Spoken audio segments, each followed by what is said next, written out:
To the channel. मैं हूं आपका दोस्त और होस्ट प्रिंस, और आज की इस वीडियो में हम देखने वाले हैं ADM chapter number 2 chapter number 1 के पार्ट नंबर 3 को, जहां पे हम लोग पढ़ेंगे 2 टियर क्लाइंट सर्वर मॉडल। हमने अपने लास्ट लेक्चर में पढ़ा था single tier client server model.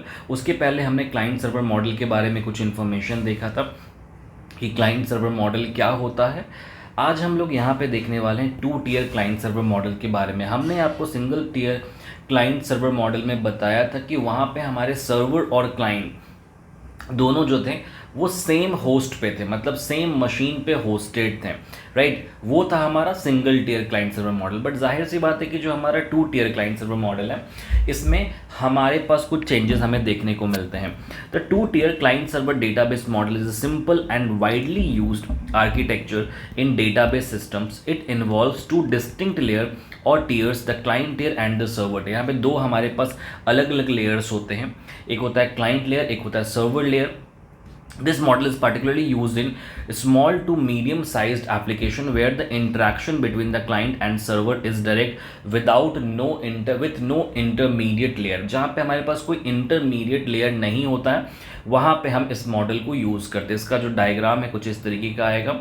यहाँ पे हमारे पास स्ट्रक्चर कैसा है, सबसे पहले आपका क्लाइंट टियर होता है जिसको हम लोग प्रेजेंटेशन लेयर भी कहते हैं। The client tier is the user interface or application that directly interacts with the user. It is responsible for presenting data to the user. मतलब जो हमारा क्लाइंट लेयर होता है, क्लाइंट टियर होता है, वो हमारे यूज़र इंटरफेस को दिखाता है। क्वेरी सबमिशन, मतलब हम वहाँ से क्वेरी को सबमिट कर सकते हैं। रिजल्ट प्रेजेंटेशन, ये सारी चीज़ें हमारे यूज़र साइड में होती, जैसे आपका एसक्यूएल वर्कबेंच हो गया या माइक्रोसॉफ्ट एक्सेस हो गया, ये सब हमारा क्लाइंट साइड होता है जहाँ पे हम अपने क्वेरीज को देते हैं, हमारे पास रिजल्ट आता है। सर्वर साइड जो होता है या सर्वर टियर हम जिसको बोलते हैं, वो हमारे डेटाबेस को मैनेज करता है। जो भी क्वेरीज हम लोग एज अ क्लाइंट लिखते हैं उसको प्रोसेस करना, ट्रांजेक्शन्स को परफॉर्म करना, डेटा को मैनेज करना, डेटा स्टोरेज को मैनेज करना, ये काम होता है हमारे सर्वर साइड का। Query processing, transaction management and security, ये सारी चीज़ें सर्वर साइड में आती हैं। तो यहाँ पे बहुत ही डिटेल्ड में मैंने यहाँ पे लिखा है कि क्लाइंट टियर पे क्या क्या चीज़ें हो रही हैं, सर्वर साइड पे क्या क्या चीज़ें हो रही है। आपको एज इट इज़ इसी तरीके से याद करना कि 2 टियर में क्लाइंट साइड में क्या है, सर्वर साइड में क्या है। फ़र्क बस ये है कि यहाँ पे हमारे पास अलग अलग लेयर्स हैं दोनों के लिए। अब इसमें वर्क फ्लो किस तरीके से काम करता है, मतलब एग्जैक्टली ये वर्किंग प्रिंसिपल क्या है इसका।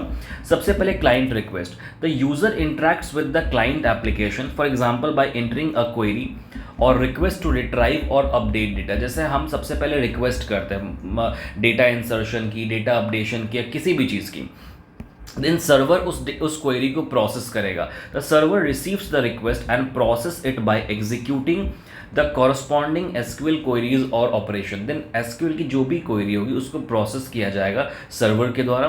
देन उसके बाद थर्ड स्टेप में सर्वर आपको रिस्पॉन्स देता है। Once the processing is complete, the server sends the result back to the client. If the request involve data retrieval, the server sends the request data, server आपके data को भेजेगा। और last में client presentation, मतलब client को आपका data दिखेगा, user को डेटा जो है वो दिखता है। तो इस तरीके से 4 स्टेप में आपका वर्किंग प्रिंसिपल आता है 2 टियर मॉडल का। अब जैसे हमने सिंगल टियर में देखा था कुछ एडवांटेजेस, वैसे यहाँ भी जैसे सिंपल होता है, डायरेक्ट कम्युनिकेशन है क्लाइंट और यूज़र के बीच में, कॉस्ट इफेक्टिव है, इजी ऑफ डिप्लॉयमेंट है, हम इसको काफ़ी आसानी से डिप्लॉय कर सकते हैं। डिसएडवांटेज है कि स्केलेबिलिटी प्रॉब्लम हो सकती है, security concerns, maintenance challenges and network dependencies, ये सारी इसके डिसएडवांटेज होती हैं 2 टियर मॉडल की। अब देखो यहाँ पे ना मैंने सिंपल में आपको शॉर्ट में इसलिए बताया क्योंकि ये सब एग्जाम पॉइंट ऑफ व्यू से बहुत ज़्यादा इंपॉर्टेंट नहीं है, और ऑलरेडी नोट्स में मैंने बहुत डिटेल में चीज़ों को डाला है। ये चीज़ें याद करने वाली ज़्यादा, जैसे सिंप्लिसिटी है, अब इसको आप अपने मन से बना के भी लिख सकते हैं कि the architecture is straightforward with only 2 layers making it easier to design, implement and maintain. अब ज़रूरी नहीं है कि आप सेम लाइन रिपीट करें अपने एग्जाम में, आप सिंप्लिसिटी का मतलब खुद से भी लिख सकते हैं।